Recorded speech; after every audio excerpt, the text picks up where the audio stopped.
Қазақстан Республикасы Тоқалтану академиясының академигі деген, міне, пожалуйста, ал керек болса. Кімде бар осындай? Иісі қазақта бір жігітте бар ма осындай? А біз 1000 қызымыз Қытай алып отыр. Спокойно қарап отырмыз. Жезөкше, жәлеп, сука. Намыс жоқ, намыс бізде жоқ.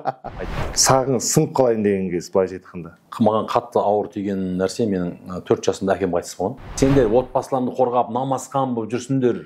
Айналайын, біз сендердің қатындарыңның, бала-шағаларының ортасында отырмыз мынамен. 30 жыл бойы сен шикізат сатумен байып, халықты қанап, тонап, қан қақсатып, осы күнге жеткіздің. Әйелдердің жаны кіріп атқаны бір бай бір өзіне қалатын болды да. Меншік деп алды да. Ал есесіне ертең жәлептер көбейеді. Есесіне зина көбейеді. Лесбиянкалар, біржыныстылар көбейеді, пидораздар көбейеді.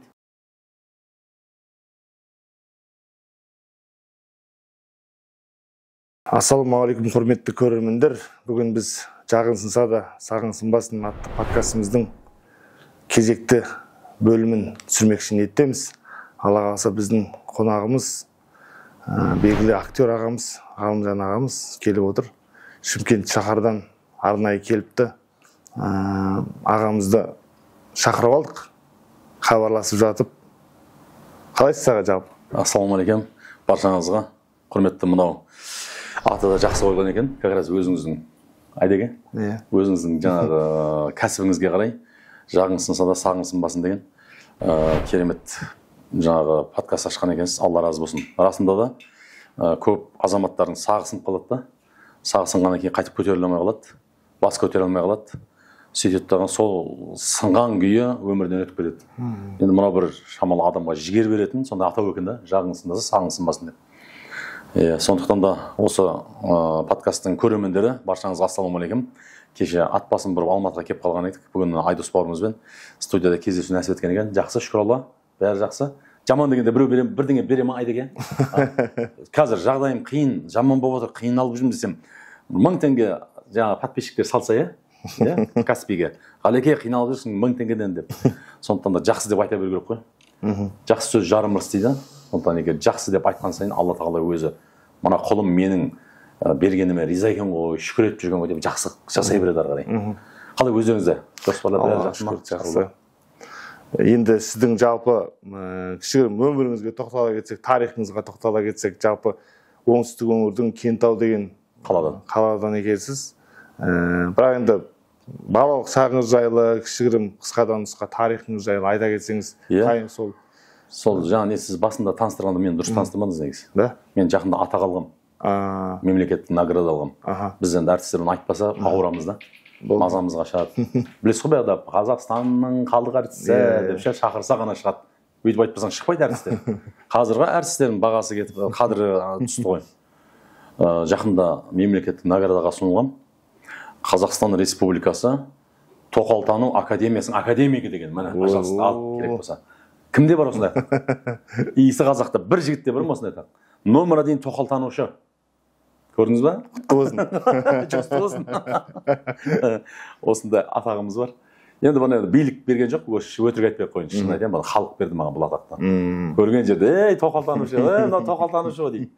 Сондықтан да Алла разы болсын, мынау өнерімді бағалап, менің өнерімді түсініп, біздің әр әзілімізге өзінің бағасын беріп отыратын, сынын айтып, немесе жаңағы өзінің қуанышын бөлісіп отыратын көрерменім Алла разы болсын. Мен енді қазір Оф, Ев, Аңавич, Ақывич дегенде алып тастап жатырмын. Өйткені ол орыстың фамилиясы, орыстың аты жөні. Біздің жеке куәлік дейміз, удостоверение деп айтып қоямыз ғой. Сол жеке куәлікте қазақтардың әлі Оф, Ев, Аңавич, Ақывич, Ақымына, Аңымына дегенде жүрді әлі. Бұл орыстың. Сонда қазақтың пәленше тегі, пәленше ұлы деген нәрсе жоқ та. Енді қолға алып жатыр, бірақ миллионнан біреу, миллионнан екеу жалпыламай көшіп жатқан жоқ. Бірақ кейін кезде бір осы жастар неге көшіп жатыр мынау? Жаңа туылған балдарда Оф, Ев алып тастап жатыр, мынау патриоттар, сол алып тастап жатыр. Сондықтан мен өзім аты жөнім Ғалымжан Әл-Кентауи, Ибн Түркістани, Шымкенттің айналасы. Болды ғой, Шымкент облысы, сонда баяғы. Түркістанның жанындағы Кентау қаласында деген сөзді. Есім Ғалымжан Құрманбекұлы. Сол хан тағы ауылында өстік. Ханның тағы бар біздің ауылда. Тауда ханның тағы бар да. Үлкен тақ кәдімгідей. Сол таққа байланысты ханның тағына ұқсаған екен, хан тағы деп қойған біздің ауылды. Енді хандар шыққан жоқ біз жақтан әлі. Мен туылғалы ешқандай. енді басшылар, мәдениет қайраткерлері, өнер адамдары, спортшылар шығып жатыр. Біздің ауылдан Кентауда енді боксерлер білесіз ғой, Шағатайдықтарда мысалы, легендарный атаңыз болған. Солар шыққан, сол шахтерлардың, кеншілердің қаласы. Ол жерде бұрын кезінде Москваға тікелей қараған, сол жақтан қамтамасыз ету тікелей Москвадан болған.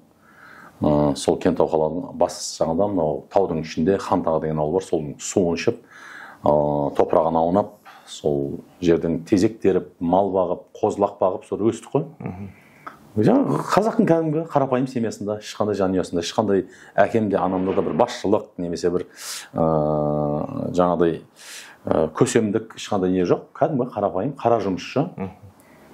Сондай жанұяда өстік. 8 қыздың ішінде бір ұл болып өстім. 3 әпкем, 5 қарындасым бар. Бала күнімнен сол өнерге жақын болып. Сол өнерде жүріп, әй мынау әртіс, мынауың әртіс, мынауың әртіс деп жүріп, мен көпшілік әртіс қылып жіберген ғой. Сөйтіп содан Түркістан қаласындағы Қожа Ахмет Яссауи университеті бар ғой, халықаралық қазақ-түрік университеті. Сонан Райымбек Ноғайбайұлы Сейтмет, Вовқа кетіп қала берем тағы да. Сол ұстазымыз театр ашып, сол жерде оқып, бәріміз сол жерден қанаттанып, өнердің иісі мұрнымызға барып, өнердің не екенін, сахнаның не, киноның не, эфирдің не екенін, жалпы сөйлеу мәдениеті, сахна қозғалысы, сахна мәдениеті, жалпы сол сахна тілі деген сияқты, соны бәрін сол жерде меңгердік. Толық меңгерген жоқпыз. Әйтеуір барынша қолымыздан келгенше сол ұстазымыздан үйрендік, марқұм ұстазымыз жанатта болсын. Міне сол қысқаша. Сол кәдімгі қарапайым отбасыдан дүниеге келдік. Бәрекелді. Жалпы біздің подкасттың бағыты мотивациялық бағыт. Жаңағы бастан өткен бір қиын жағдайыңыз бірінші кезекте соны сұрағым келіп отыр. Сіздің басыңыздан өткен ең қиын сәт қандай болып еді? Ол сәттен қалай шыға білдіңіз? Жағыңыз жаңағы сағыңыз сынып қалайын деген кез, былайша айтқанда. Кез келген адам басында негізі сынақ болады ғой. Бұл біреу ата-анасынан келеді, біреу баласынан келеді, біреу ата-әжесінен келеді, біреу өзінің жұбайынан келеді мысалы. Менің маған қатты ауыр тиген нәрсе, менің 4 жасымда әкем қайтыс болған.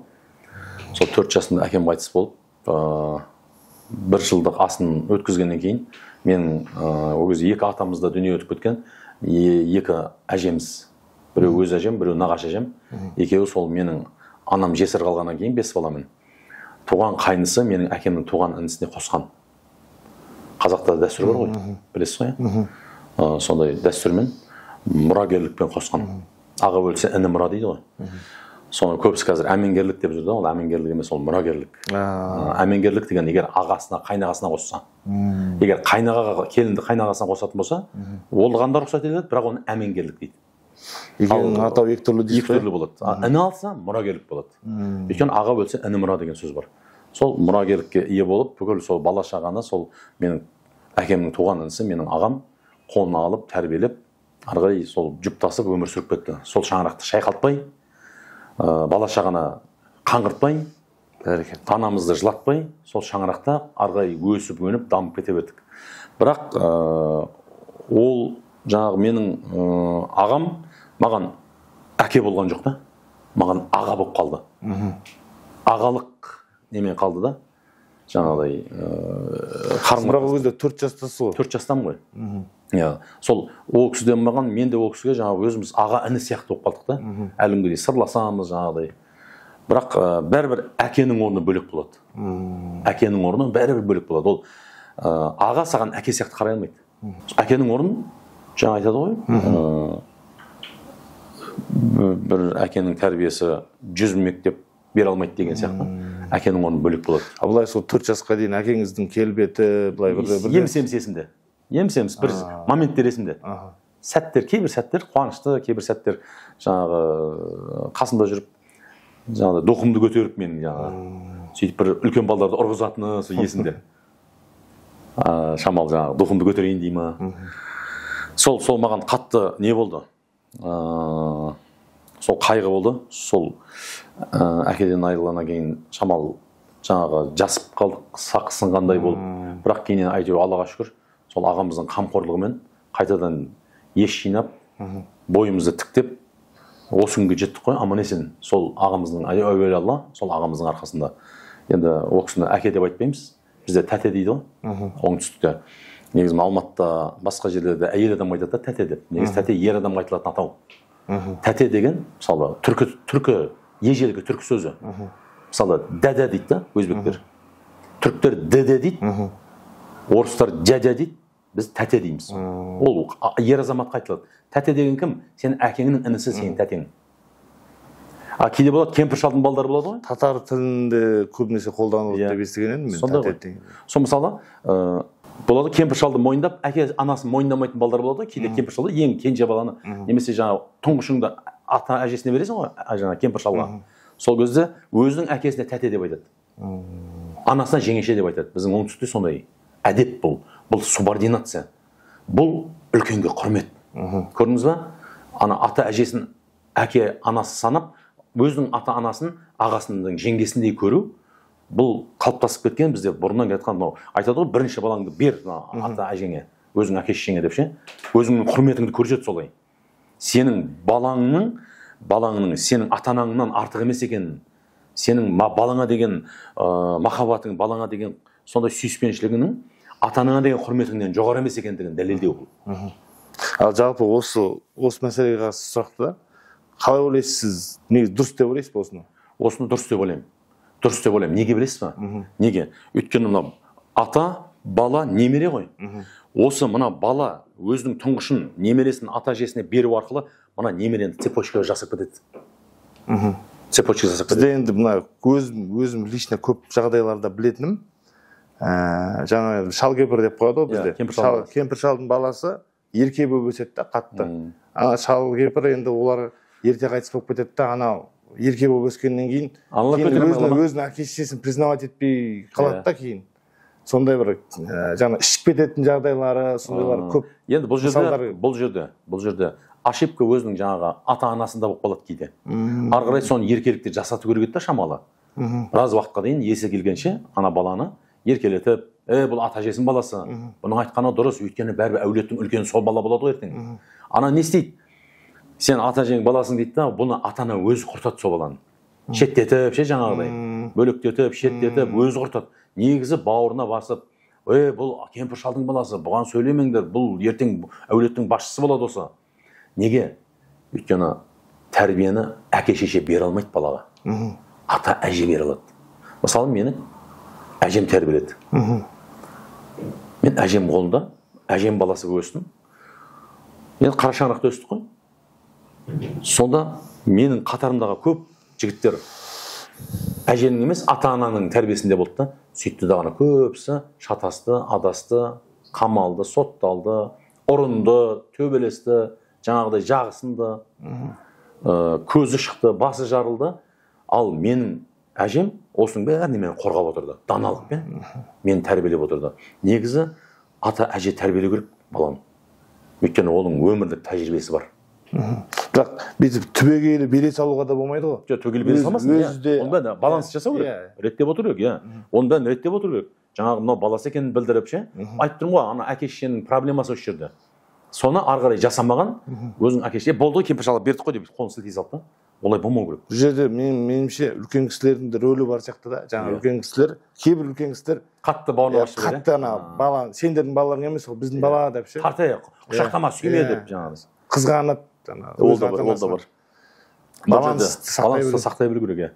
Бұл бала мына жаққа да мына жаққа өтіп кетпеу керек қой. Жаңа мен айтып тұрмын анау цепочка болу керек. Мынау байланыс екі жаңағы поколенияны жаңағы бір-біріне байланыстырып тұратын бір сондай не болу керек, бала болу керек та ол. Сол себептен мынау мен мысалы қазір бала тәрбиелеп отырмын деп айта алмаймын. Мен солардың тамағын тауып беріп отырмын, қамқор болып отырмын, керек жарағын, киім кешегін, ас ауқатын, соның барлығын тауып беріп отырмын, бірақ мен оны тәрбиелеп отқан жоқпын. Ал ата әже болса үйде мысалы солар тәрбиелейді. Сен жұмысыңды істе, досыңмен арала. Ал сен өзің немереңді тәрбиелеуге дайындал. Неге? Басың тауға да тиеді, тасқа да тиеді, жағыңда сынады, сағыңда сынады. Соның бәрін көргеннен кейін сен ана немереңе сол нәрсеге бармаса екен, осыны айналып өтудің жолдарын үйретесің. міне осы нәрсе болу керек. Бізде не істеді? Бала үйленді дағына, немерені келіншегін алды, қалаға кетті, жұмыс істеймін деп, ал нағыз тәрбие беретін ата әже ауылда қалып кетті. Осы жерде дұрыс болмайды. Міне қазір бар ғой, не деген бассыздықтар, тәрбиесіздік, тексіздікке дейін барып жатыр жас балдар. Неге? Ата-анасы 2-3 банкке кредит беріп кеткен, уақыты жоқ. Азанда кетеді бала, кешке келеді. Ана әкесі азында кетеді, кешке келеді, анасы екеуі. Балам күндеріңде келді, сабағың қалай, не болып жатыр, уақыт жоқ, шамасы жоқ сұрауға. Өліп талып келеді кешке дейін. Бір күні ақша табады, бір күні таппайды. Тапқан күні әйтеуір күліп отырып шай ішеді, тамақ ішеді, ас ішеді, ал таппаған күні ұрыс керіске дейін ажырасуға дейін барады сосын. Міне осы ортада бала қазір күйіп кетіп жатыр. Баланың тәрбиесі, балаға мән берілмей, баланы көше тәрбиелеп жатыр. Қазір мынау сол бассыздық, боссыздық, жаңағы тексіздік, осының барлығы көшеден келіп жатыр. Біраз бала не біледі ол? Мысалы, еккен ағашың өсіп келе жатыр, кетеді мына тармақтар ше. Бұталар былай кетеді. Оны не істейді бақташы? Бағбан келеді да оны қырқады. Тарс етіп жанын байлап қояды, туралап қояды. Неге? Түзу әдем болып өссе, ол қырықса жақсы жеміс береді. Ал қырқылмаған ағаш түр беті жаңағы көзге де жақсы көрінбейді, жеміс те бермейді ол ағаш. Тарбайып ана бұталар кетеді былай. Сол сияқты бұл жас шабақ сияқты бала. Оны қырқатын кезде қырқып отыру керек, жаңағы мінездерін кесіп тастап отыру керек, түзу қылып өсіру керек, сонда ол жеміс беретін болады ертең. Саған жақсы атағын шығаратын болады, ұрпағына өзің жаңағы үлгі бола біледі. Көп қой мәселелер. Осы мәселені біз ата мен немерені бір-біріне қайтадан жақындату керек. Бала тәрбиесі туралы мәселе қозғалып кетті ғой, енді осы тақырыпта жалпы ата-аналар да біраз көріп отырған шығар бізді. Көреді ғой. Жалпы ата-аналарға ер бала тәрбиесін айта кетейікші бірінші кезекте. Көп нәрсе негізі ер азаматқа байланысты ғой қоғамда. Аллах тағаланың өзі мысалы ер адамға басшылықты берген ғой. Бірақ біздің қазіргі қоғамда көп ер азаматтар өте әлсіз болып кеткен. Жаңағы қарапайым мысалы бір қарызы болып қалса соны жаба алмай отбасын тастап кетіп жатқандар, жаңағы келіншегінің мойнын артып қойып өзі үйде жатқандар көп та ондайлар. Жалпы ер баланы қалай тәрбиелеген дұрыс? Негізі бір адам бір баланы тәрбиелемейді. Жалғыздың үні шықпас, жаяудың шаң шықпас дейді атам қазақ, бекер айтпайды. Сен жалғыз өзің бір балаңды тәрбиелеп, оны жалғыз өзің керемет қылып шығара алмайсың. Қоғамды, мынау елдің басшылары қоғамды идеологиямен тәрбиелеу керек. Бүкіл қоғамды тәрбиелеген кезде жақсы ұлттық, жалпы мемлекеттік, жалпы болашаққа деген идеологияны құрмай, сен бір өзің тәрбиелегенмен бәрі ертең көшеге шығады балаң. Көшеге барып бұзылып келеді, вирус алып келеді. Мысалы, Союз кезінде, кеше кеңес өкімет кезінде біз тәрбиелендік. Біз бірдей болдық ше. Мысалы, бірдей болдық. Қылмыс атаулы деген ол кезде ілуде біреу. Біреу жаңағы өлтіріп кетіпті дегенді естімейсің. Жылына бір рет естісең, болса естімейсің. Мен ата-анам мақтап отырады, біздің кез күштеді деп. Беймарал, балаңды жібере саласың. Ол көршің жаңағы баласымен дос қой. Соң үйіне қона салады, тамақ іше салады. Білесің, осы жерде біреудің үйінде жүр ғой балам. Дейсің да? Іздейсің ғой енді. Бар ма? Біздің үйде дейді жаңа. Болды, ойнап жатыр, значит, сол үйде қонып қалды. Ол бала сен үйіне қона салады. Мына достық, бауырмалдық содан басталады. Бірге ішіп, бірге жаңағы бір төсекте, бір ауылда өскеннен кейін, бір суға түсіп, сол достық, бауырмалдық ауылдағы жігіттерде солай пайда болады. Ал қазір көз алдында отқан балаңды бүйтіп отырасың. Мысалы, көз алдына шал, мына артқа кетті ме, бітті паника. Ана бала қайда? Көрдіңіз ба? Не болып жатыр? Идеология жоқ. Қазір көшеде шығып ойнамайды ғой балалар. Бізде жастарды, былай қарағанда, жастарды тағдырдың тәлкегіне тастай салды мемлекет. Бұны ашық айту керек. Ешқандай идеология жоқ. Бөлінген ақшаның бәрі желініп жатыр. Жастарға деп бөлінген ақшаның бәрі 70-80-90%-ға дейін желініп жатыр. 10% не болады? Итке тастаған сүйек болады.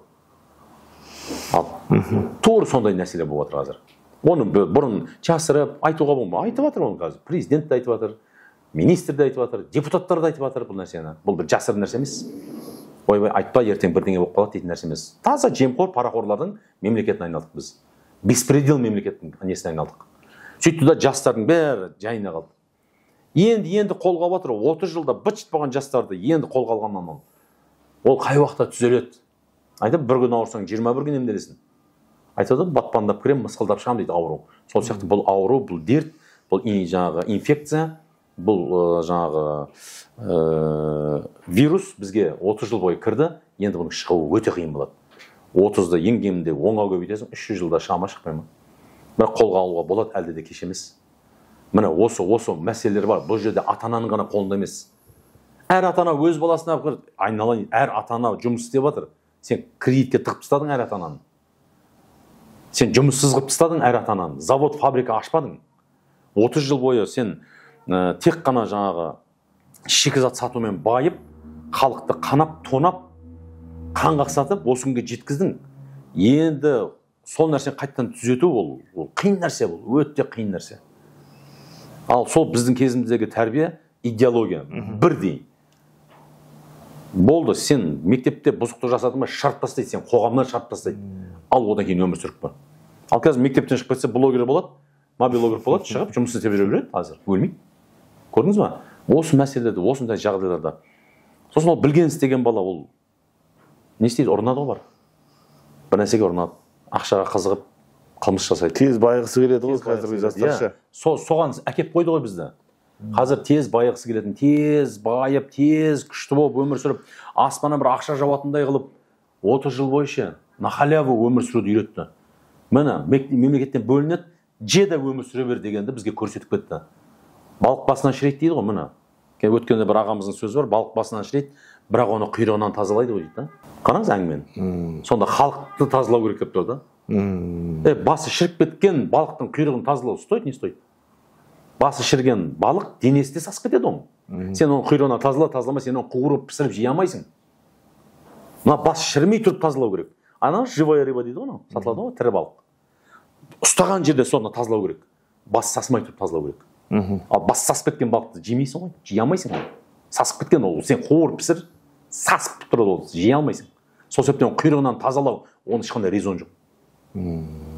Төменнен тазалау керек. Төменнен несін тазалайсың? Несін тазалайсың мысалы да? Вообще қисын қай келмейтін сөздер да. Соған қаным қарайды да, мен не айтып отыр деп ше. Қалай ол? Енді бұрындары аталарымыз сонда соны білмеді ма біздің? Аталарымыз шығарған не ғой мақал? Бабаларымыз анау. Балық басынан шірейді деді да. Хандардан, билерден, болыстардан басталады бәленің бәрі. Осылар қандай болады, халық сондай болады деді да. Сөйтсем мынақтан келді дағына, жоқ, ана бас шіріп атқан парақор, жемқор, ол кінәлі емес, халық кінәлі деп тұр да. Халық кінәлі, халықты тазалау керек. Идеология. Қойшыдан бастау керек қой, қойшыдан. Мысалы біз қоймыз, қазақтың былай, қой деп алшы. Бізден қой мінезді халықпыз дейміз ғой. Мен бір малға теңеп жатқан жоқпын. Өзімізді бір қой мінезді халықпыз, Президент сенің қойшың. Сені қалай бағады, сен сондай боласың. Қойшыға байланысты мысалы, қойшысыз мал бағыла ма? Бағылмайды ғой. Бетіме кетеді, ит құсқа жем болады. Ұры қарға жем болады. Сол себептен сенің басшыңа, сенің қойшыңа байланысты. Егер қойшы мықты болса, ол әдемілеп бабымен иіріп отырып елді семіртеді қойларды. Ал ұйқыбас қойшы, қарын тойып алып ұйықтай беретін қойшы, малды бетімен жібереді дағаны, ол мал семірмейді, жаңағы семірсе де құтырады, былай шыққаннан кейін. Ана таяқпен бүйтіп қайтарып отқаннан кейін білген істейді ғой мысалы. Сол сияқты қазір әркім өзінің білген істеп жатыр қазір. Бұны ашық кез келген жерде айтылып жатыр бұл. Бұл жасырын нәрсе емес. Сол себептен балық басынан шірейді, құйрығынан тазалайды, мен қарсымын бұл сөзге. Бабаларымыз соны айтса айтып кетер еді. Бірақ оны құйрығынан тазалайды деп ше. Бабаларымыз мақал болған жоқ, ақымақ болған жоқ. Ол соны білді, балықтың басынан шірсе, денесі де сасып кететін. Оны жеуге жарамайтынын білді. Сондықтан айтты. Балық сасқанда жамаса жеу білесіз ғой? Ойбой, балық сасқанда. Тақырыптан сәл ауытқып кеткен сияқтымыз аға. Анау жаңа сізге қойылған сұрақ қандай еді ғой? Ер баланы қалай тәрбиелеу керек? Ер баланы тәрбиелегенде сол жаңа қоғам болып тәрбиелеу керек. Бір өзің тәрбиелеп жетістікке жетеміз. Мысалы айтады ғой, сен қоғамға күшің кетпейді ғой, сен мысалы өзің қазір мысалы біреудің баласын тәрбиелесең айтады ғой, сен бар өзің балаңды тәрбиелеші дейді ғой. Иә. Сен өзің балаңды тәрбиелей алмайсың ғой? Мысалы мен мына жерде отырмын, екеуміз отырмыз. Баламыз кім тәрбиелеп жатыр? Көше тәрбиелеп жатыр. Балаң мектепке кетті. Артынан аңдып жүрген жоқсың ғой. Бізді де кезінде ата-анамыз тәрбиелеген жоқ. Ей, мұғалім айтқан істе деді, болды. Бар айтатын сол тон. Әжеміз айтады, мынау ұят болады, мынау жаман болады. Сөйтіп отырады. Бірақ қоғам қандай болды, біз сондай болдық. Қоғам тәрбиеледі, идеология болды ол кезде. Сен әскерге барып келдің бе, сенің жұмысың дайын. Жұмысқа кірдің бе, саған үй дайын. Кезекпен үйлендің бе, бірден саған үй берілетін. Міне жас семья, сен 2 балалы, 3 балалы болдың ба, бөлмесін көбейтіңдер дейтін. Союз кезінде мен көзіммен көрдім соның бәрін. Өйткені әкеміздің басынан өтті. Расширение дейді, ұлғайту. Расширение деген ұлғайту, сенің мынау жилплощадьты ұлғайту. Міне осындай идеологиямен біз солай өмір сүрдік, біз сенімді болдық ертеңгі күнімізге. Ал қазір сен ертеңгі күніңе сенімді емессің. Миллиондап ақшаң тұрса да қорқып отырады адамдар қазір. Ертеңім не болып кетеді? Ертең не болып қалады? Біз 20, 30, 40 жылға сенімді болдық Союз кезінде. Айту керек, жақсы жағын айту керек ол. Мынау сол жаңағы нені аңсап отыр демесін ешкім. Сол Союз. Мен аңсап отырмын. Сол кездегі идеологияны аңсап отырмын. Бірақ ол кездегі жаңағы дінімізден, біздің тілімізден айырды ғой енді, салт дәстүрімізден. Мен оны қолдап отқан жоқпын. Оф-ев дегенде сол кезде пайда болды. Оф-ев деп қойды. Әлі орыстың фамилиясы, орыстың аты жөні. Біз әлі сол орыстың өзіміздің хозяинымыздың аты жөнімен жүрміз да. Құлмыз біз әлі сонда, құл мемлекет. Әйтпесе осы күнге дейін еркіндік беріп қойды мысалы да. Ауыстырамын десең қазір Еговта 15 минутта ауыстырып тастайсың. Болды, 15 минутта сенің аты жөнің бәрі ауысып кетеді. Пәленше тегі, пәленше ұлы, пәленше деген. Мына сондықтан енді мына жерде мысалы телефон аласыз, телефон. Телефонды бала деп алыңыз да, мына телефонды. Мына балаңыз. Енді бұл баланы зарядтау керек. Аксессуарлар алып, нелер алып байыту керек. Play Market'тен, App Store'дан алып, аналарды алып байыту керек ішінде программаларын. Сіз соны шамалы жасайсыз сол нәрсені, мысалы да. Сол нәрсені себепші боласыз. Бірақ зарядканы беретін мемлекет болу керек. Зарядканы беретін. Қандай зарядка береді? Оң зарядка ма, теріс зарядка ма? Үйде берген зарядканы жетпейді. Ол жетпейді ол. Мемлекет беру керек зарядканы. Сен аксессуар, ол қандай? Атқа міну, садақ ату, жүзу, мысалы да. Ер мінезділікке шамалы сен өзіңнің септігін қосу керексің. Мен айтып отқан жоқпын. Мемлекетке тапсырдағына өзің былай жүре бер, кредитіне құтыл деп айтып отқан жоқпын. Бұл жерде 80% мемлекеттің қолында, құзырында. Қойшының қолында, қойшының. Елді бағып қанша тәрбиелесең де бәрібір ертең қоғамға барғаннан кейін мысалы кетеді. Бір адам ғана мен ғана осылай істеймін ба, сонда бәрі аналай бәрі кайфовать етіп жүр, мен неге? Мынау рахат өмір сүріп жатыр. Ана әкесі жемқор, парақор. Неге мен жемқор болмаймын? Әкем мені 150 мың теңге айлық үшін туды ма не? Дейді да, ол да оқып алады да, ал жемқор, парақор болатын жерді іздейді. Бірақ аға, мен өзімнің өмірімнен мысал келтірсем, мысалы мен спорт мектебінде оқыдым. Спорт мектебінде оқығанда түскен кезде мен жалғыз өзім намаз оқитым ғой. Бүкіл общагада жалғыз өзім оқитым. Бірінші жыл солай болды, екінші жылдан бастап уже қасымда жүрген бауырларым тартыла бастады да. Былайша айтқанда біраз жігіттердің намазға келуіне. Ашала жарық, жақсы ғой. Енді бүкіл жігіттер сондай ма? Қазақтың жігіттерінің бәрі сондай ма? Мысалы да, мысалы 1 на миллион болып тұр да бұл жерде. Миллионға біреу, немесе 100 мыңға біреу, немесе жаңағы 10 мыңға бір адам осындай болып тұр да қазір. Егер қоғамды біздің жаңағы басшылық түзейтін болса, ол кезде 60-70% сондай болады да, сіз сияқты болады. Кез келген жігіт өзін тартып, ол кезде андай қиындық туындамайды да бізге. Отан отбасынан басталады деген сөз бар ғой, бірақ әрқайсысы мысалы өзінің отбасының идеологиясын түзейтін болса, ол да қоғамда өзгере бастайды да. Болса, бұл арман. Ал түзеп жатыр ғой десең, онда бұл факт. Егер отан отбасынан басталады деп біреу айтты, дұрыс, отбасынан басталады. Бірақ отбасына мынау кіріп кетті мынау. Мынаны мемлекет кіргізбей керек еді ғой отбасына. Американецтер, еврейлер қазір мәз болып отыр. Сендер отбасыларыңды қорғап, намазхан болып жүрсіңдер. Сендер жаңа Құран жаттап, Алланың жолына, пайғамбар жолында, ата-баба жолындамыз деп жүрсіңдер. Айналайын, біз сендердің қатындарыңның, бала-шағаларының ортасында отырмыз мынамен.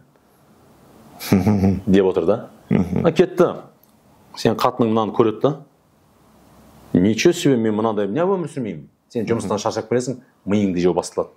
Не, біз не біреуден кембіз ба не? Не, біз андай үй алмаймыз. Неге андай машина алмаймыз? Неге біз шетелге қыдырмаймыз? Неге мен андай көйлек кимеймін? Әр тойға бір көйлек киеді анау. Бір тойда 2 көйлек ауыстырып жатыр біреудің қатына. А мен бейшара жүрмін 3-4 тойға бір көйлекпен. Басталды ма? Конфликт басталды. Мынау уже кіріп кетті мынау. Мынаны мектепке де кіргізуге болмайтын еді. Мынаны мектепке кіргізіп жіберді.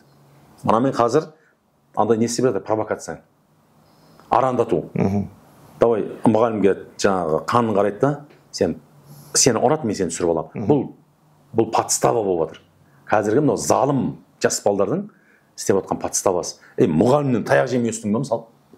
Айтасың, таяқ жеп өстік қой бәріміз мұғалімнен. Мұғалім ұрып жатса, әке шешемізге ұр, қаттырақ ұр деп жаңағы қасына болысып тұрады мұғалімге. Неге? Балаңды аясаң аяма дейді. Балаңды аясаң аяма. Ертеңгі болашағы үшін біз сол темірдей тәртіппен жаңағы түзу бәйтеректер өсірмекші олар. Мысалы, қазір ала көзбен қарап көріп бәлеге қаласың. Мұғалім сотталып кетеді қазір, немесе жұмыстан шығарып жібереді статьямен.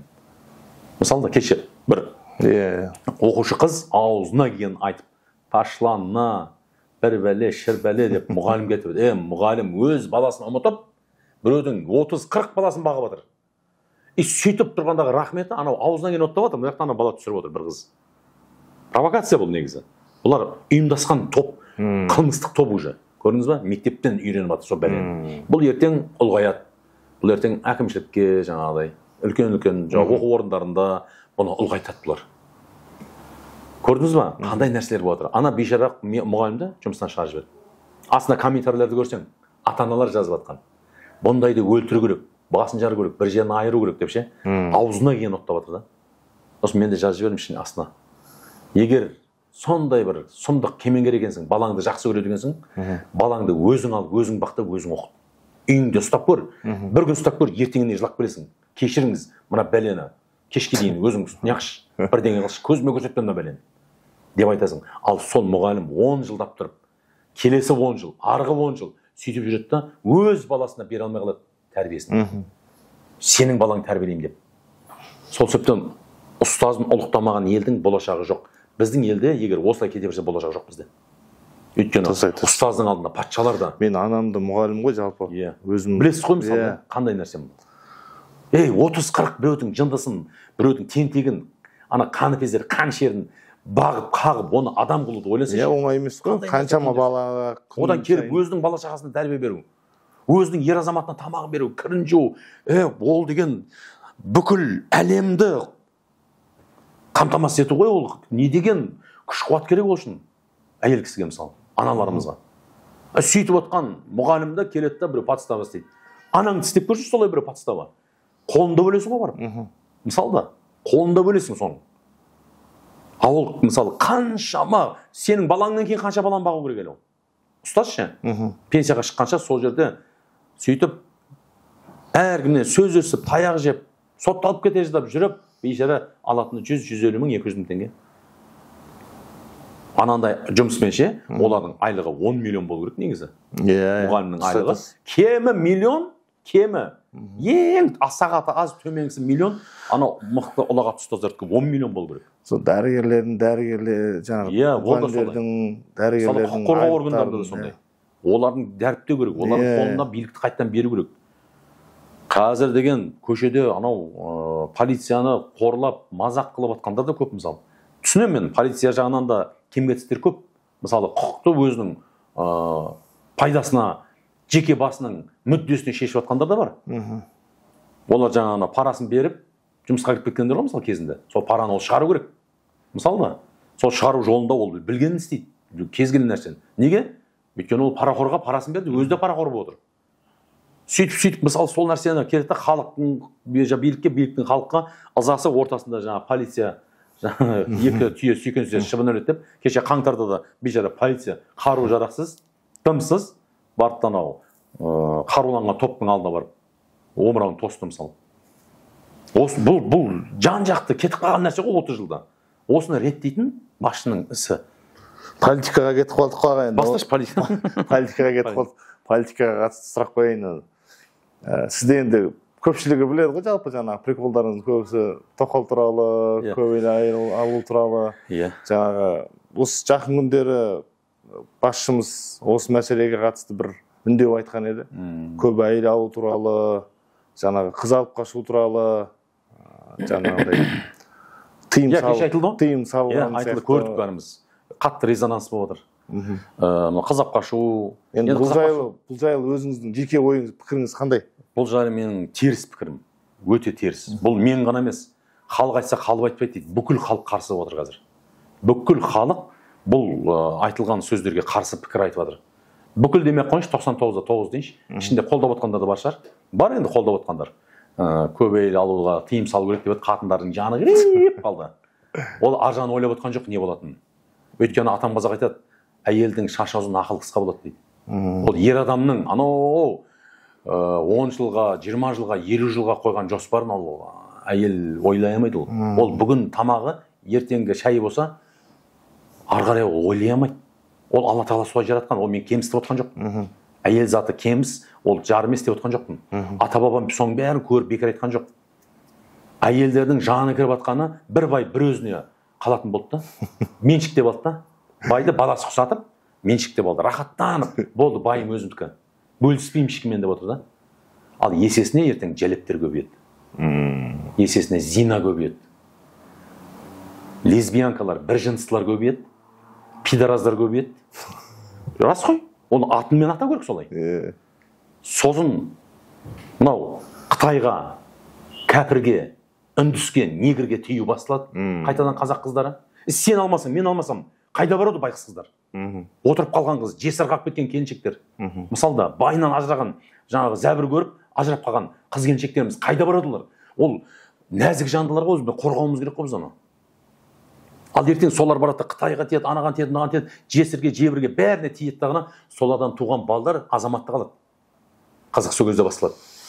Оны сен жиендер шығады дейсіз ғой. Жиен не деді қатан қазақ? Жиен ел болмас, желке ас болмасын. Жиен ел болмайды ешқашан. Ол сенің руыңды, фамилияңды алмайды жиенің. Мысалы, өзімнің жиенім, мысалы, менің руымды, фамилиямды алмайды. Ол менің мүддемді қорғамайды, ол өзінің әулетінің мүддесін қорғайды. Қазақ болса дұрыс қорғасын. Ал енді Қытайдың баласы ертең жиенің болады сен. Менің сенің жиенің болады. 50 миллион Қытайдың 50 миллион жиені керек та. Сенің 20 миллионның жартысы 10 миллион қазақ деші. 10 миллион қазақ елінен бездір жібереді бірақ. Мен соны айтайын. Міне сол келе жатыр. Мынау кешегі шығайын деп жатқан заң, айтылып жатқан әңгіме көп әйелді тоқтату керек деп жатқан. Осыған алып барады. Сіз түбегейлі қарсымын. Егер мен президент болсам, керісінше жігіттер қамқор болыңдар қазақтың қыздарына. Болады ол.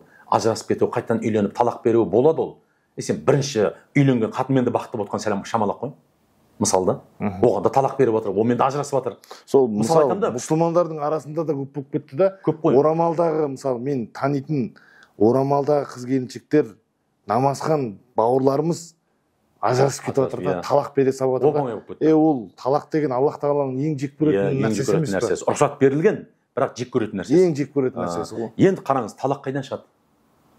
Мысалы, азында таңертең тұрасыз, шайың ішіп алып, қатын, талақ демейсің ғой. Қайдан шығады? Мына бәлені түнімен көреді сен қатын. Мына бәлені түнімен көреді. Азында бастап миыңды жейді сен. Мен неғып ондай емеспін, неғып ондай емеспін. Басталады, араңа шайтан түседі, ібіліс малғын. Сөйтеді да сені ақыры ажыратады. Сен де адам баласысың ғой, қолыңнан келген істеп жатсың.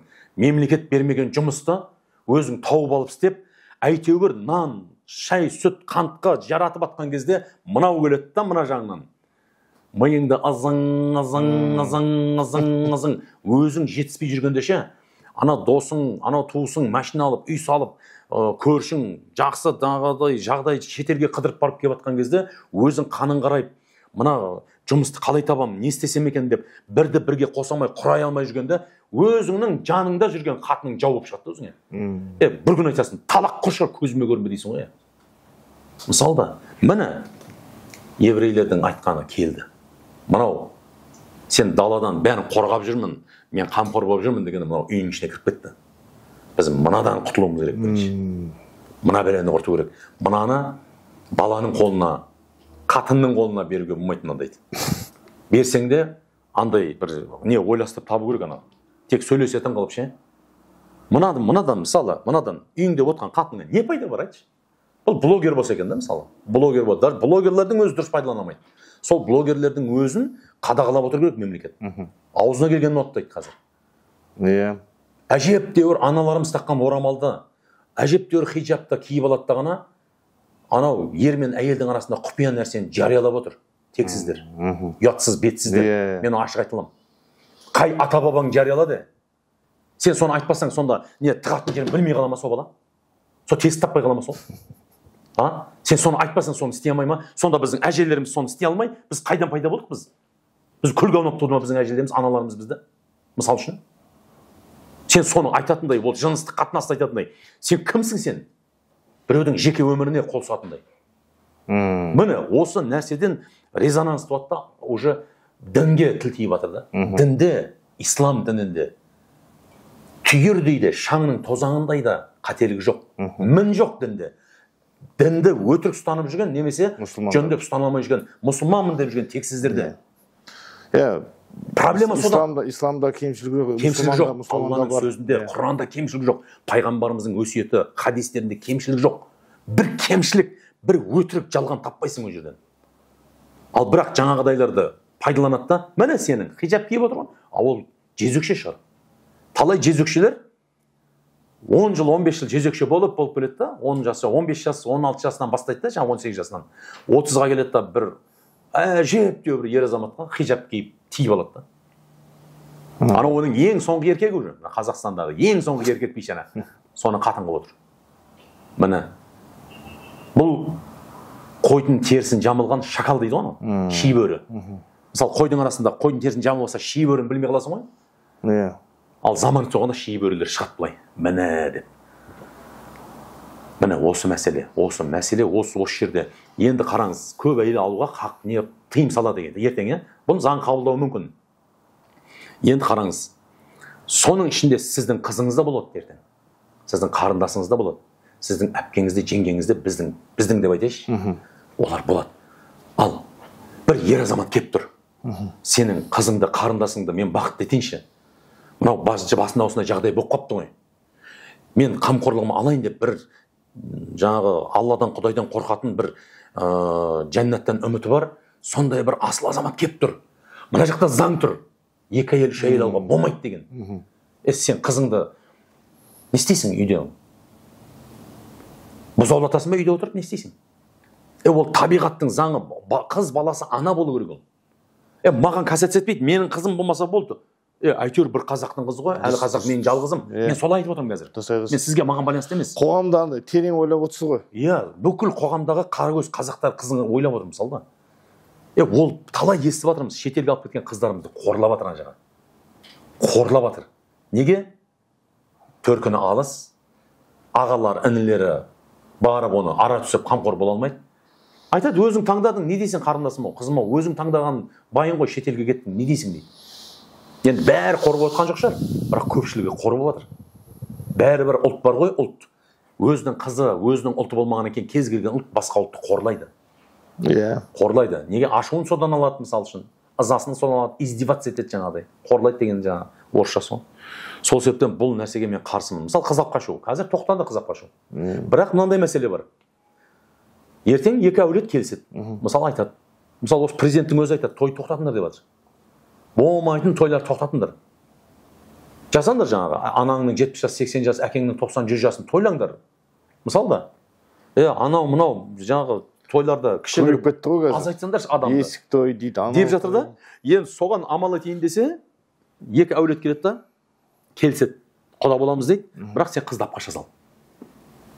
Мысалы да, қызыңды алып қаша сал. Алып қашқаннан кейін біз разылықпен беріп отырмыз.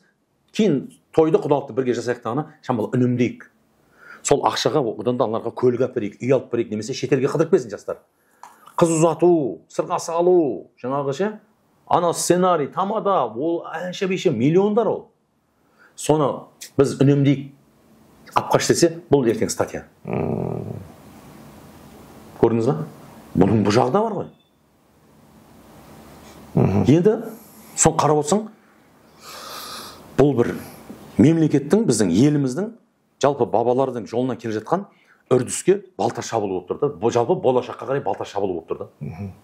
Мен солай түсіндім. Мен осылай түсіндім. Одан қалса анау насыбайға да тиын салды. Енді бұл масқара болып отыр қазір. Баяғы тұңғыш президенттің 2 сиыр деген сияқты масқара болып отыр. Тұңғыш президенттің айтқан сөзі бар еді, балаңды мен үшін тудың ба не? Тусаң өзің үшін тудың деп ше. Айналайын, әр туылған бала мемлекеттің қамқорында болу керек. Президент әр туылған балаға жауапты. Неге? Өйткені сол туылған баланың ата-бабасы қорғады осы жерде. Менің ата-бабам қорғады мына жерде. Қанын төкті, жанын берді. Мен мына жерде мұнайдан, газдан, алтыннан, хромнан, мен осы жерден шығатын бүкіл қазба байлық, жердің асты үсті байлығынан менің үлесім бар. Сен соны бөліп бер деп отыр ата-анасы. Қалтасынан сұрап отқан жоқ, айлығынан бөліп бер деп отқан жоқ президентке. Сен соны әділ, әр азаматқа туылған балаға, мысалы шет елдерде бар, араб елдерінде, әр туылған балаға пәленбай миллион, мыңдап ақша доллар сап қояды. Кеше 100 доллар салды, жұрт шулатып жүріп. Мысалы үшін. Ол осыдан 30 жыл бұрын басталып кете керек еді ғой. 100 доллар емес, 1000 доллар, 10 000 доллардан салу керек еді. Мысалы да. Енді қараңыз, 100 доллардан әр балаға салады. Бала 18-ге толғанда қанша доллар болады? 1800 доллар болады.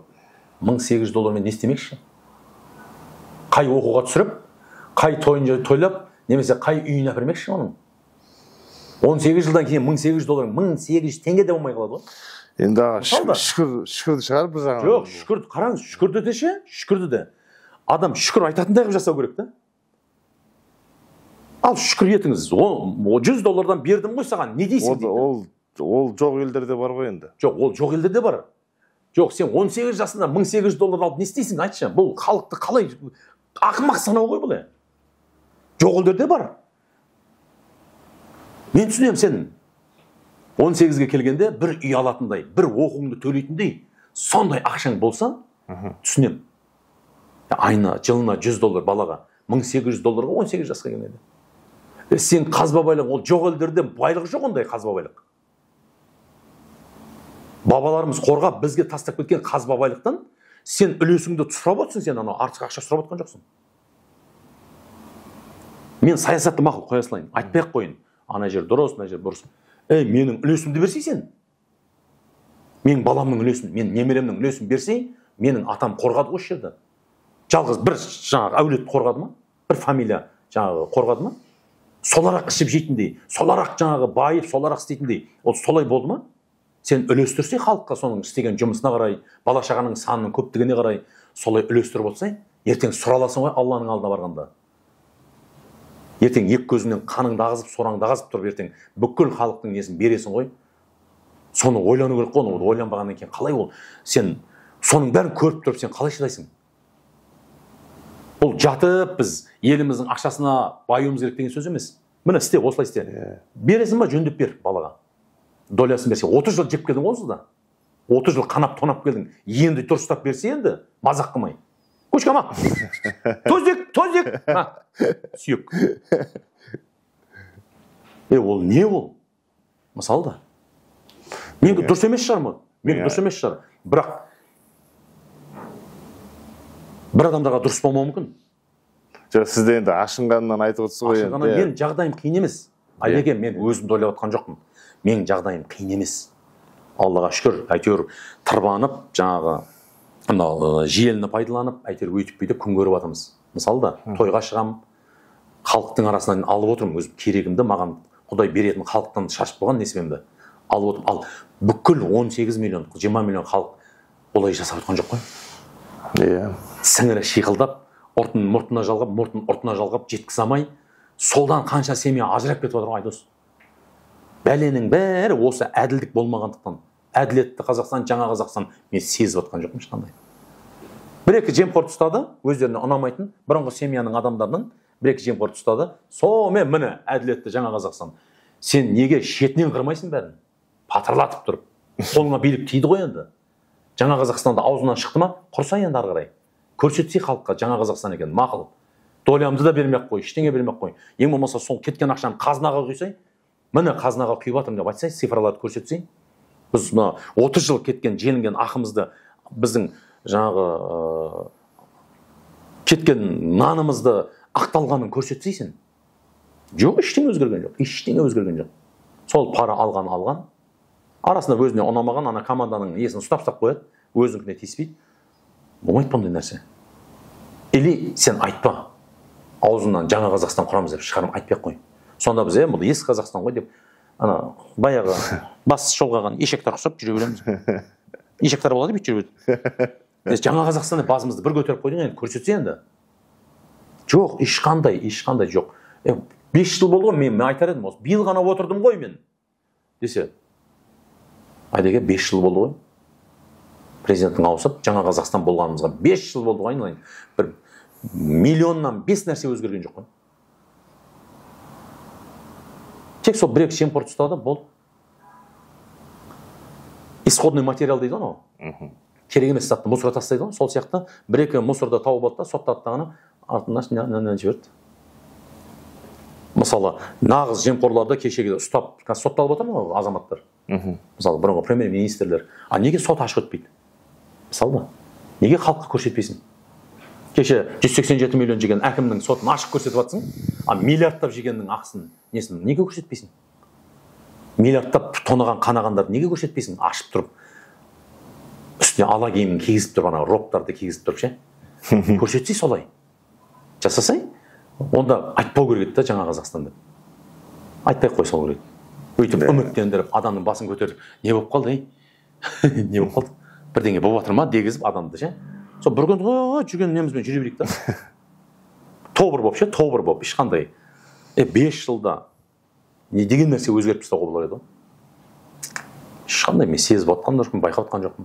мектептерде жас балдар қыздар 60-70% электронный сигарет шегеді вот ол проблема емес мынаны деп иіскеп жатқандар кафелер ресторандарда қазір сондай ночной клубтар бар нагло сондай иіскеп жатқандар ол проблема емес пара алып пара беріп жатқандар бар ол проблема емес көп әйел проблема болды көп әйел проблема болып жатыр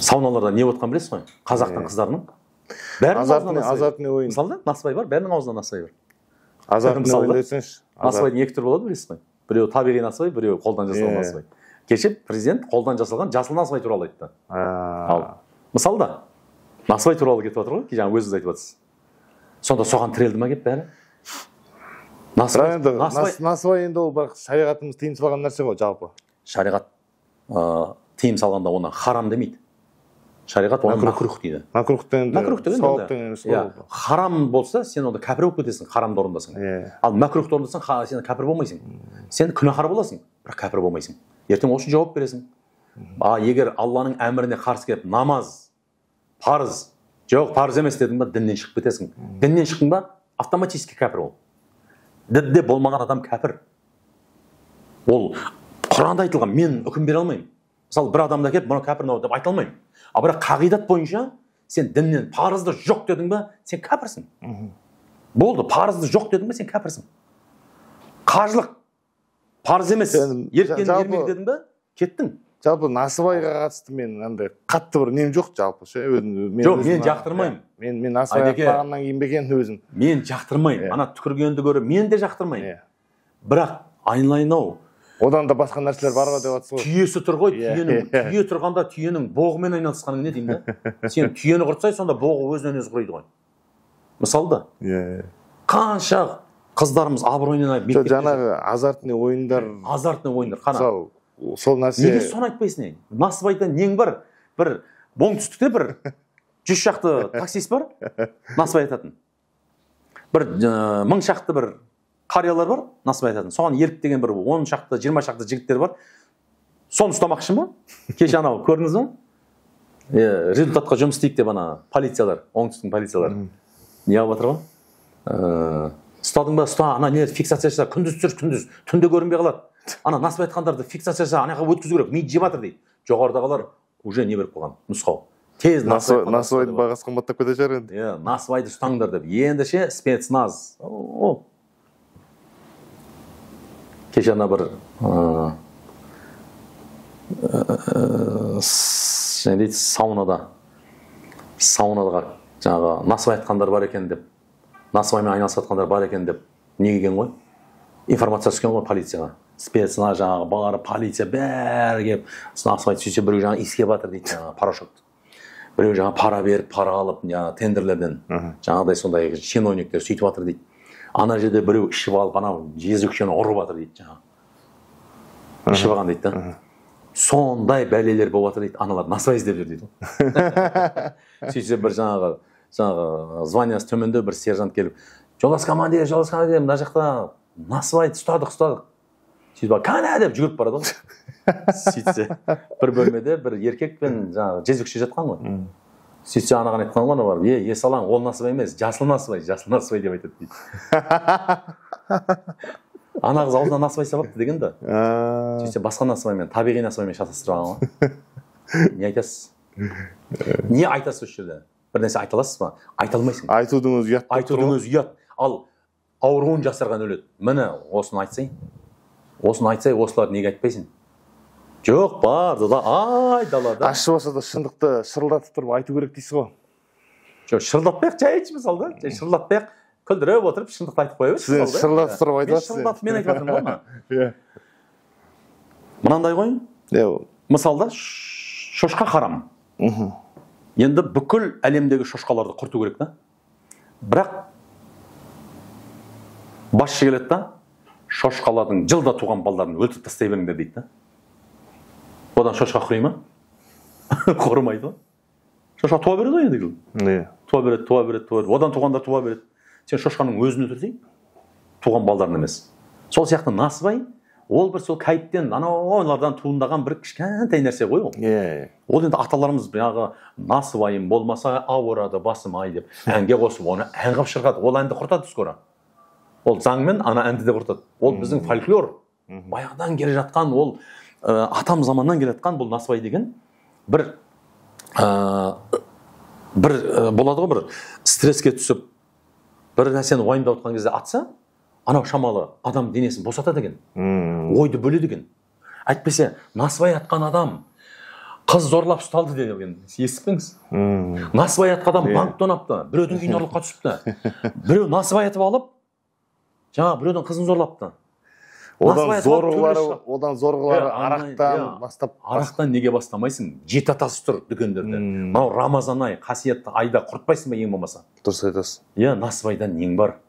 Насыбай мәкрух, арақ харам, наркотик харам. Сен ана таблетка неге айтпайсың синтетический?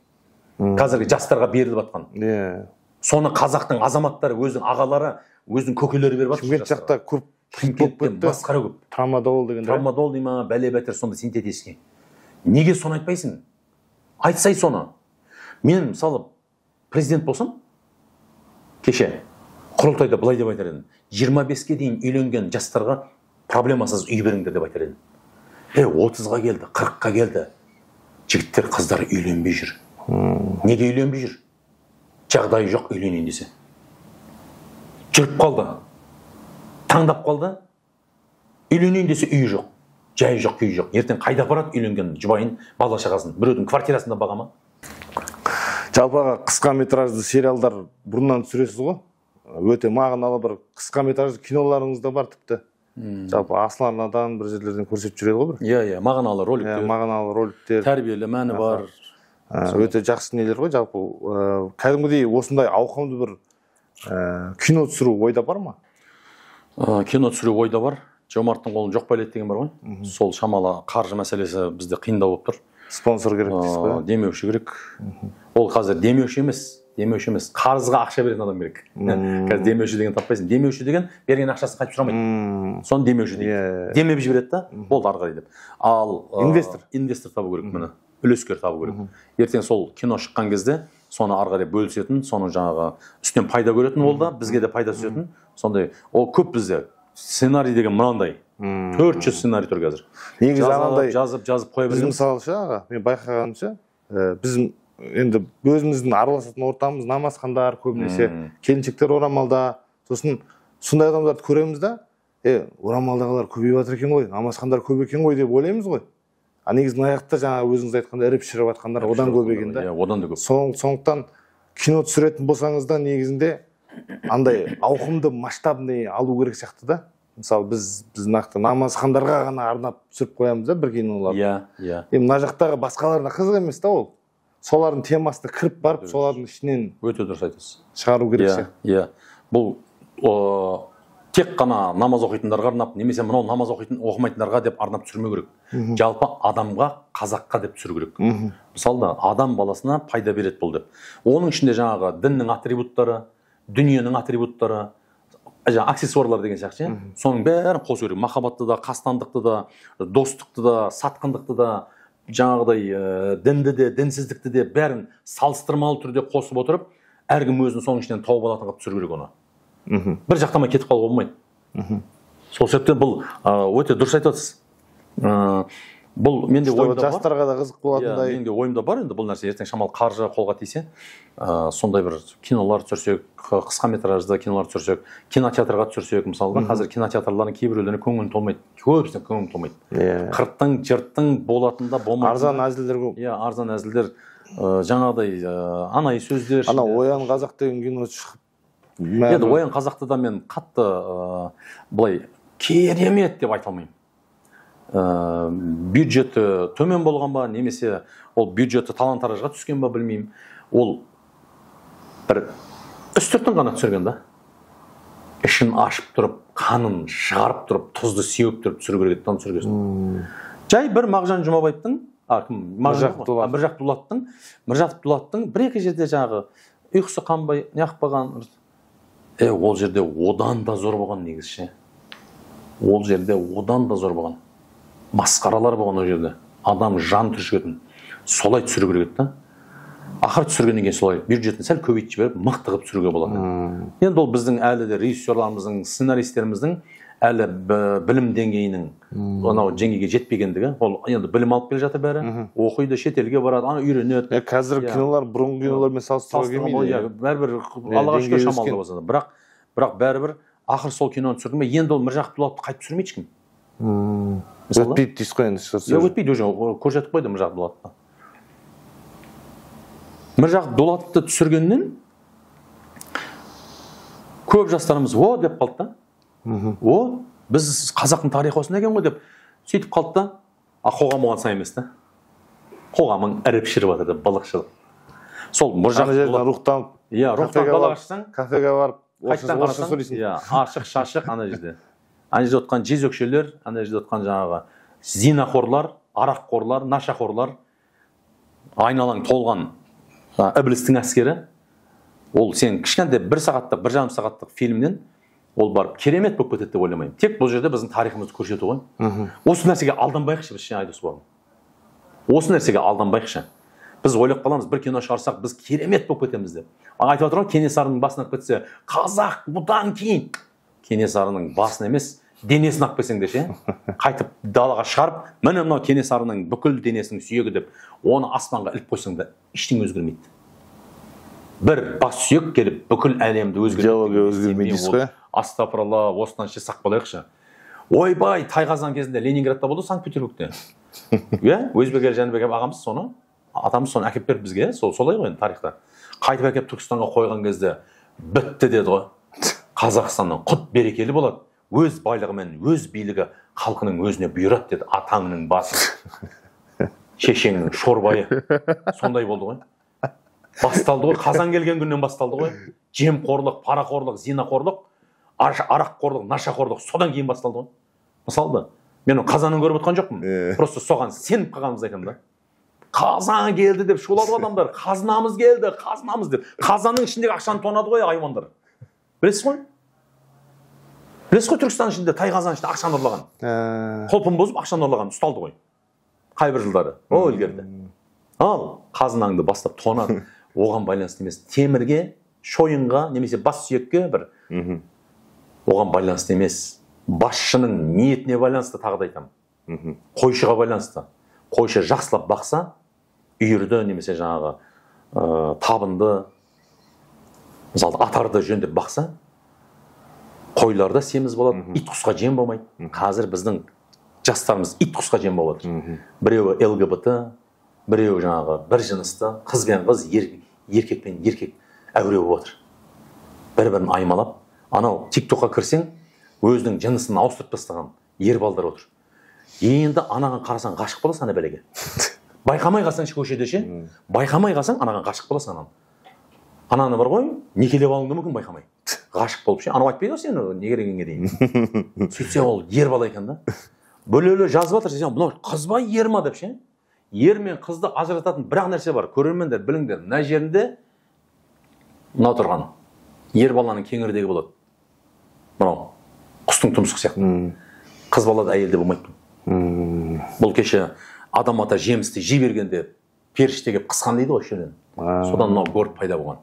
Ананы жібермес үшін ана арамас өтпесін. Рұқсат етілмеген деген сөз ғой.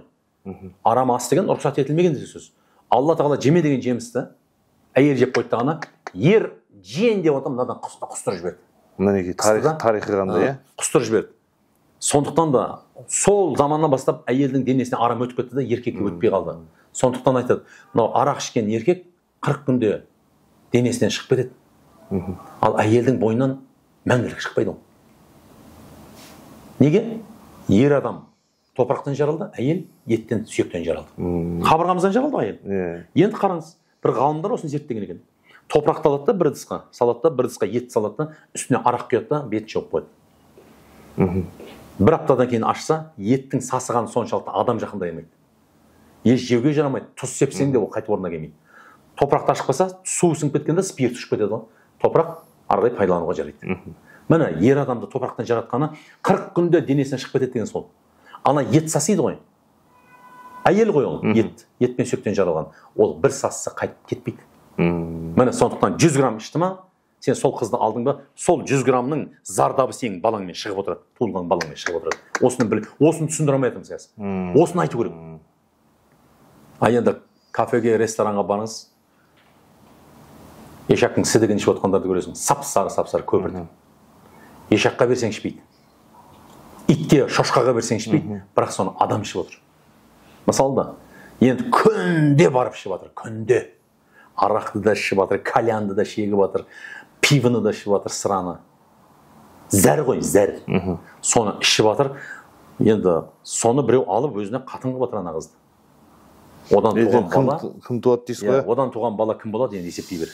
Мен бір-ақ стаканды айтып отырмын. Бір кружка сыраны, бір глоток дейсіз. Бір глоток жұтым кетті ма, болды, әйел тазармайды. Сен қағбаны айналып, мәңгі бақи өмір бойы қағбаны айналып кетсең де тазармайсың. Әйел тазармайды. Тәубесіне келіп, мен ішіп қойдым ғой деп, тәубесіне келсе де тазармайды. Ал ер адам былай биологически тазармайды. Рухани тазарады. Биологически денесінде ол жүре береді. Сенен туған ұрпақ соның бір тамшысымен қосылып тола береді. Кішкене болса да не болады дейсіз ғой? Иә. Баяғыда аталарымыз айтып отыратын, ауылдың аталары ше. Өмір арақ ішпеген, намазда жүріп ше. Арақтан пайда болған әкеңнің аузы деп тұр ше. Атаңнан әледі, арақтан пайда болған өңшең деп. Сөйтсе анау одан кейінгі жастар, біздің әкелеріміз, ағаларымыз ішті ғой. Содан туған балдарды арақтан пайда болғандар дейтін. Бұларда оба жоқ, бұларда пәтуа жоқ. Бұлардан жақсылық күтпе дейтін. Солар ажырасты, қатын тастады, әке-шешесін апарып, жаңағы ауылға тастап кетті, вообще қараусыз, немесе қаладағылар қарттар үйіне түсіп тастады. Қатынның соңынан кетті. Қалай идеология былай қарасаң? Міне қараңыз. Мына арақ қандай нәрсеге алып келді. Міне жемісін беріп жатыр. Аяғы ЛГБТ, бір жыныстылар, кеше соң құрылтайда неге айтпайсың? Бір жыныстылар көбейді. Жынысын ауыстырып жатқандар көбейді деп неге айтпайсың? ДЦП деген балалардың да шығуын бәрі содан. Бекер емес ау. Бәрі содан. ДЦП қайдан келді ол ДЦП? Сен баяғы ішіп қойған 100 граммынан келді. Немесе сенің байыңның ішіп сені ұрықтандырғаннан келді. Ішіп кеп қосылады ғой. Содан ұрықтана олды. Ойласана, ұрық бетіп келеді ана. Ойлашы. Рас қой. Мысалда, ұрықтың өзі кайф болып келеді. Ол сол күйіп пайда болады. Айдос, күлетін жоқ. Сен күйіктен күліп отырсың, байқап отырмын. Бір ана бір мазақ қылғаннан емес қой. Күйіктен күледі. Ол ұрығыңның өзі кайф болып келеді сен. Өйткені сенің қаныңнан шықты ғой беліңнен. Сенің бүкіл ағзаң кайф болып отыр ғой. Сол кезде келеді, сол кезде ДЦП болып шығып кетеді ол. 40 күннің ішінде сен сол тазармай тұрып қосылып қойдың ба, сол ДЦП бала содан пайда болады. Немесе сенің әкеңнен келген қан бар, кайф болып келген ұрық әлі жүр кайф болып. Сол кетіп қалды болмаса. Оны ертең Алланың алдында білеміз, кімнен болғанын. Сырлардың бәрі ашылады. Ана жерде бәрінің маска шешіледі. Сол кезде сол бәрі белгілі болады. Сенің балаң ауруы мынадан болды. Сенің жаңағы нең мынадан болды. Екеуінің ажырасуының себебі мынадан болды. Сенің мынау көзіңе шөп салды. Мынау сенің көзіңе шөп салды. Байың мынандай тірліксет сенің сыртынан, қатын сенің мынандай тірліксет сыртынан. Сол себептен мынау жаңа бала тәрбиесі деп жатсыз ғой, айналып келіп жатырмыз. Қоғам болып кірісу керек. Бір балаға қоғам болып кірісу керек, бір баланың өзіне. Қоғам түзелсе, адам түзеледі. Қоғамды түзейтін кім? Басшы. Идеологияны жүргізеді, басшы. Ертең мысалы мына заңды қабылдайды. Болды, насыбай құриды. Көрдің бе, қолда тұр екен ғой. Неге сөйтіп арақты ұртпайсың? Неге сөйтіп? Неге сөйтіп зинақорлықты, анау сауналарды жаппайсың? Азартный ойын. Неге азартты ойынды жаппайсың? Қанша семьяны қырып, талқанын шығарып. Ертең әр басшы осының, әр семьяның осыны жауап береді. Сосын мынау нелерде көп қой қазір жаңағы мынау. 1xbet, Олимпет дейді ғой. Бәрі сол ғой, сол ғой. Сол ақша тігу ғой. Бәрі негізі харам. Мысалы енді осы жерде айтып қалдыңыз, сіз енді спортта жүрсіз. Мысалы баяғыда біз бала күнімізде клетканың ішінде иттер төбелестіретін. Ит төбелестіріп ақша тігетін. Сонымен ғана шектелетін. Қазір клетканың ішінде екі аяқты itтерді төбелестіріп жатыр. Адамдарды төбелестіріп. Бұл ертең гладиаторға барады. Гладиаторды көріп пе киноны? Рассел Кроудың. Өлтіреді. Бұл енді қанағаттанбайды адамдар. Ананы талдырып, ұрып, өліп жатса да 10 рет, 15 рет ұрып қалады анау. Өліп жатса да анау, талып жатса да ұрып жатады. Қаны шашырап жатса да, енді ақша тігіп жатқандар бұлар шарт қоятын болады. Мен саған ақша тігіп жатырмын.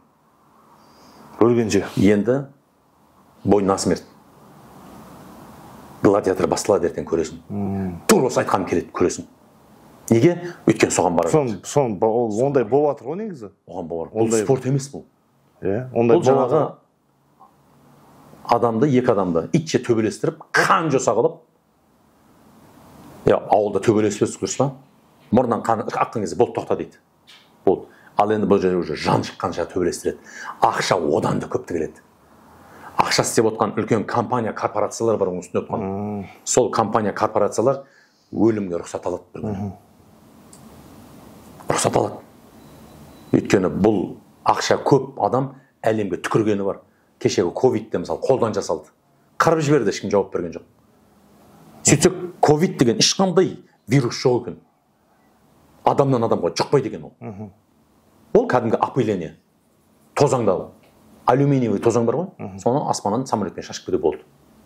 Сен оны демаласың, демалып оны өкпеңе барады, ол скопление болады, жиналады. Сол кезде 5G, 8G'ді қосып жібергенде, анау микроволновканың ішіне алюминий сүйеп қосып қойыңызшы, не болады?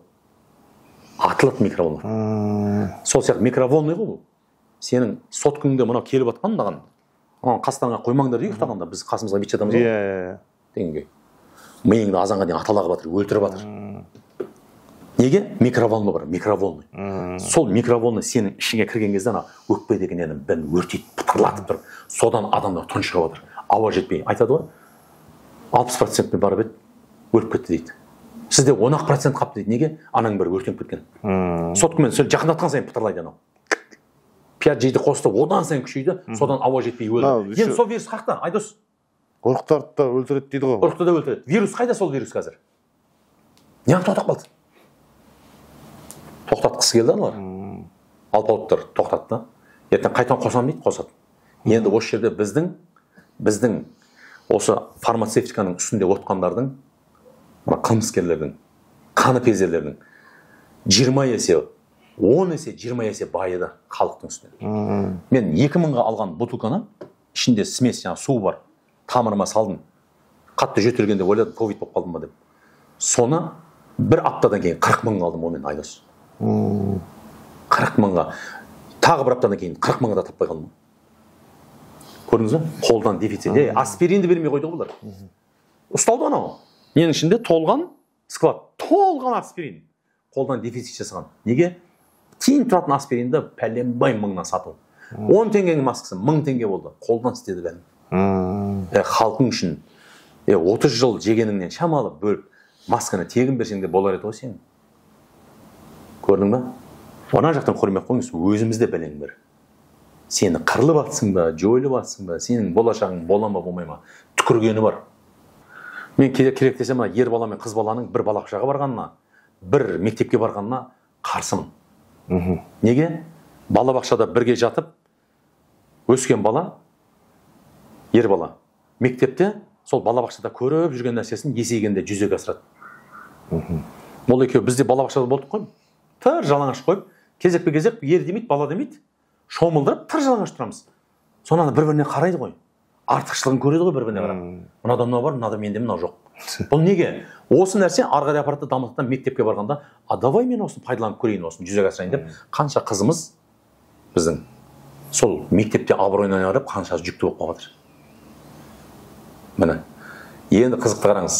Мектепте жыныстық қатынасқа тойған бала университет академияға барып, уже қыздыға да қарағысы келмей қалып жатыр. Ер мен ер бала бір-бірімен әуре болып жүр. Шын кайф қалмай қалды дейсіз ғой. Міне. Осыдан кайф таппағаннан кейін ары қарай не істейді? Мына таблеткеге отырып жатыр. Міне. Осыны неге айтпайсың кеше неде? Құрылтайда. Менің арманым мектептегі бүкіл ер бала мен қыз баланы бөліп тастау. Арманым. Сөйтсе ғана. Бізде КТЛ деген бар, қазақ түрік лицейлер. Ер балдарын көрсең, қыз балдарға деген құрметін көрсең. Неге? Бөлек оқытады. КТЛ-дің қыз балдары оқитыны бар. Қазақ түрік лицейдің. Ер балдарға деген құрметін көрсең. Ал енді бірге оқып жатқандар барып көр, шаштан татып құлатып, теуіп, етегін ашып, екі қыз төбелестіріп, мектептің артына барып түсіріп, ана тексіз бәлелер, хайуандар оны неге сабатыр? Интернетке сабатыр. Міне, ал біз бір қыз үшін төбелесіп ауылда кезінде. Бір қыз үшін екі ауыл болып қырылғанбыз. Милиция келіп, ауыл бәрі жиналған кезде қараса, бір қыз үшін төбелескен. Неге? Ана жігіт, ауылдың жігіті біздің ауылдың қызына, мен сені жақсы көремін деп құлағына айтып кеткен ғой. Ана көтермей қойған соны. Өмір оған ешкім өйтіп айтпаған, ана сезімнің күштілігі ғой. Сол кездегі. Көрдіңіз бе? Содан жылап келген. Біз оны сұрамағанбыз, ана жылатып жіберді деп пәленшенің атын айтқан. Барғанбызда. Олар да қарап отыра ма? Қыран тау. Байсе бір мектепке барып жүрген балдарымыз ғой бәріміз. А бабаларымыз бір қыз үшін қан төгіп еді, жанын беріп еді кезінде. А біз 1000 қызымыз Қытай алып отыр. Спокойно қарап отырмыз. Чездікше, жәлеп. Сука. Намыс жоқ. Намыс бізде жоқ. Айдеке, намыс бізде жоқ. Иттен ұят кетсе, қазаннан не дейді? Қазаннан қақпақ кетсе, иттен ұят кетеді дейді. Жігіттен намыс кеткен күні қыздан ұят кетеді, ары ұят кетеді. Әне. Егер бізде сондай бабалардың намысы болғанда бар ма, біздің қыздар тырп етпейтін еді. Ашық шашық, анау бұтын жалтыратып, төсін жарқыратып, жалаңбас шашын жайып алып жүрмейтін еді.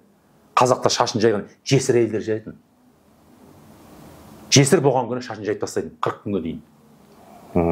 Содан білетін, мынау екен ғой жесірі деп, қалғандары орамалмен тұратын, кимешекпен отыратын. Сонда жесір мынау екен ғой деп, сонда ағайындар келеді дағына, енді мына жесірдің мәселесін шешейік. Ана жесір жалаңбас жүру харам ғой негізі. Сонда бүкіл ауыл ел ананың басына орамал тағу керек қайтадан. Сөйтеді тағы, сенде не бар, қаншау сенде? Ей, керек, сен алуың керексің маған. Болды дейді.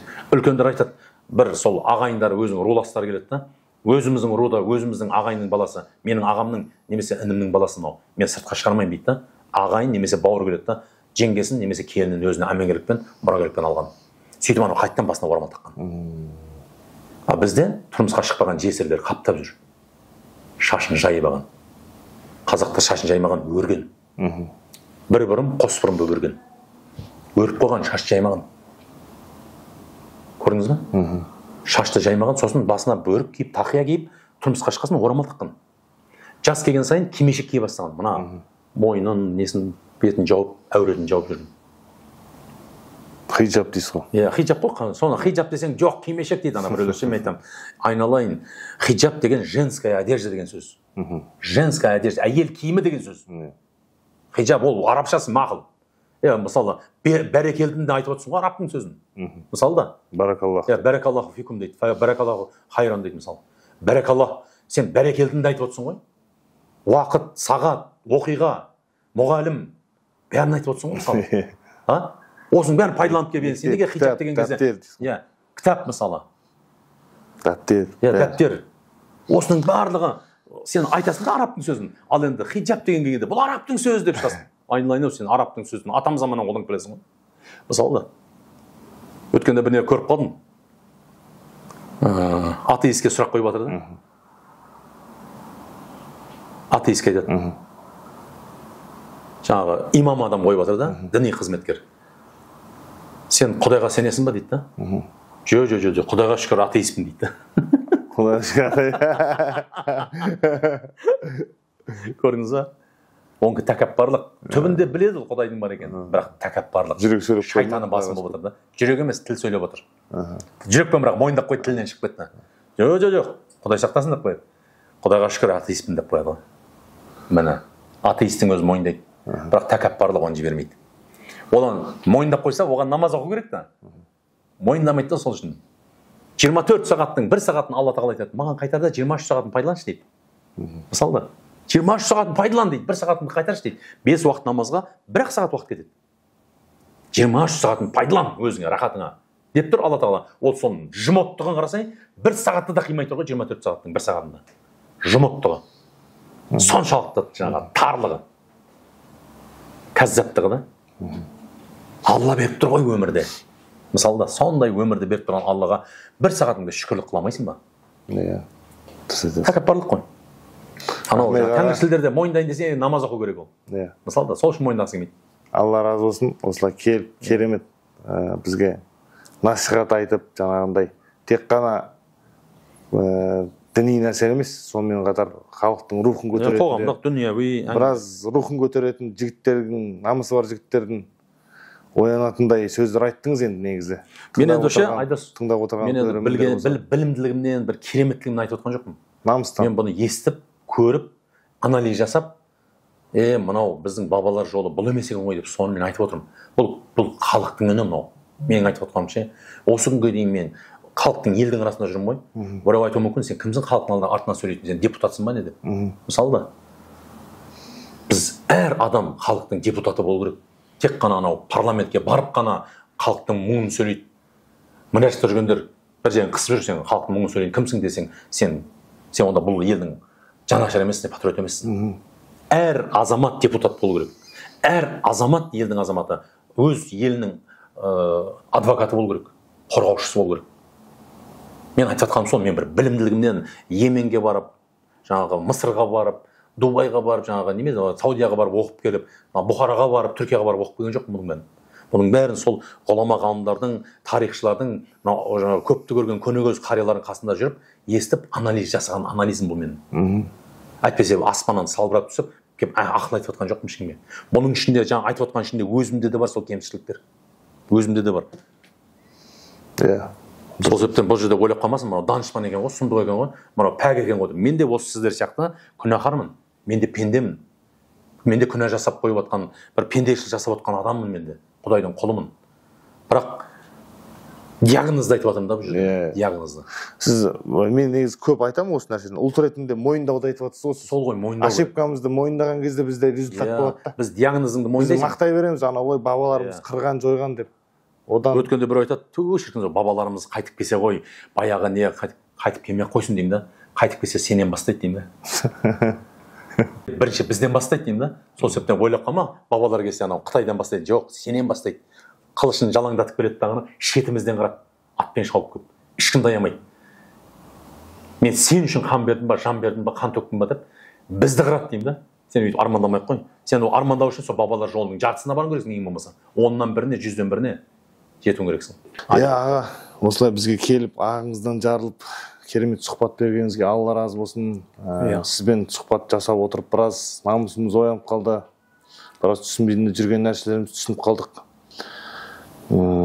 Өзіңіз енді бір-екі ауыз тілегіңіз болса, біздің көрермендерге, біздің мынау подкастымызға жалпы.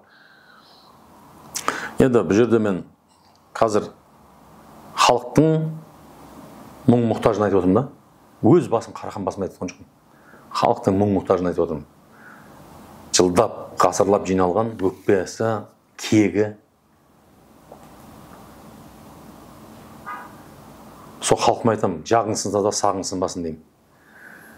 50 жылда ел жаңа дейді ғой, 30 жыл өтті, енді бір 20 жыл күтейік. Аталарымыз сөзінде жаңылмаған ғой. Алла тағала назары тура болып бізге бір әділ басшы жіберер. Шын жаңа Қазақстанды құратын. Сол әділ басшы келуіне бір 20 жылдай уақыт қалды. 50 жылда ел жаңа деп. Жаңарудың қазіргі мына 30 жылы өтті. 20 жылда шамалы шыдасақ, Алла қаласа сол бабалар жолымен, бабалардың сөзімен, ниетімен біз жақсылыққа жетеміз деген бір үміт бар. Үмітсіз шайтан дейді, үмітімізді үзбейік. Ең бастысы балапандарымызға, ұрпақтарымызға ие болайық барынша енді қолдан келгенше. Бірақ қолдан келмейді ол. Осы күнге дейін мен қазір 47-ге келдім. Мен 47 жылда көрдім қолдан келмейтіндігін. Бұны бір адамның қолынан келмейтіндігін түсіндім.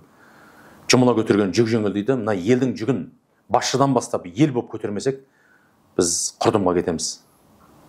Мынау сақтың ұрпағы кешегі сақтан қалған салтымызды, ғұннан қалған ғұрпымызды, дінмен келген дәстүрімізді, әлімсақтан келетқан әдебімізді бәрінен айырылып тозақы болып кетуіміз мүмкін. Сондықтан да барынша мынау бүлдіршіндеріңізге, перзенттеріңізге, сіздердің артыңыздан Құран оқитын, дұға бағыштап тұратын болашақ ұрпақтарымызға, соларға ие болайық барынша, қолдан келгенше. Қолдан келмейді бірақ. Бір адам қолдан келмейді бірақ. Көпшілік болып кірісу керек. Көпшілік болып.